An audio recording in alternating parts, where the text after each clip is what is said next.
সাদাকাল্লাহুল আযীম। আলহামদুলিল্লাহ, তোমার সাথে একটু কোলাকুলি করে আমি। মাশাআল্লাহ, আলহামদুলিল্লাহ। তুমি কি সত্যি 61টা সূরা মুখস্থ করছো? হ্যাঁ, কিভাবে করছো? কার কাছ থেকে? মার কাছ থেকে।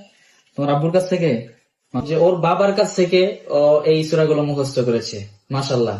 আসলে আমি মনে করি এমন বাবা প্রত্যেক ঘরে থাকা উচিত, যে বাবার কাছ থেকে সন্তানেরা কোরআন শিখবে।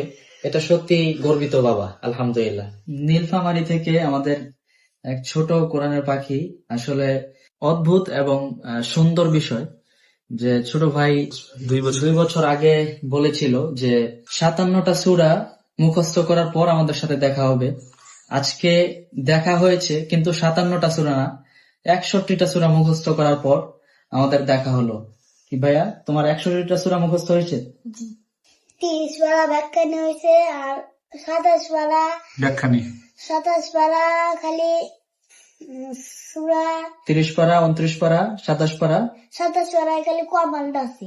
আচ্ছা, সূরা আর রহমান, ওয়াকিয়া, এগুলো মুখস্থ?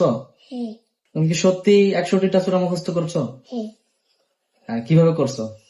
কার কাছ থেকে? মার কাছ থেকে। তোমার আব্বুর কাছ থেকে? মাশাআল্লাহ।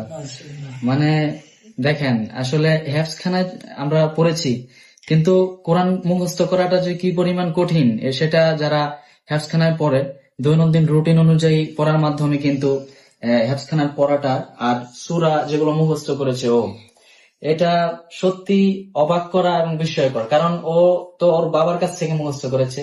আর এর চাইতো খুশির বিষয় হলো ও যে আমাদের সাথে দেখা করবে পরবর্তীতে, এটাকে সে ভিত্তি করে সেই 61টা সূরা মুখস্থ করেছে।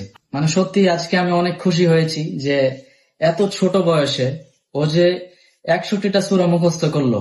এটা সত্যি বিস্ময়কর, আর আমার কাছে আজকে খুব বেশি আনন্দের যে এত ছোট কোরআনের পাখি আজকে শুধু আমাদের সাথে দেখা হবে, দেখা হওয়ার পর বলবে যে 61টা সূরা মুখস্থ হয়েছে, এই জন্য সে মুখস্থ করেছে। মাশাআল্লাহ। তো ভাইয়া, তোমার কাছ থেকে আমি একটু 29 পারা সূরা মুলক তো মুখস্থ আছে, তাই না? সূরা মুলক, তাবারাকাল্লাযী, তো এখান থেকে একটু পড়ো দেখি, শুনি। আউযু বিল্লাহি মিনাশ শাইতানির রাজীম।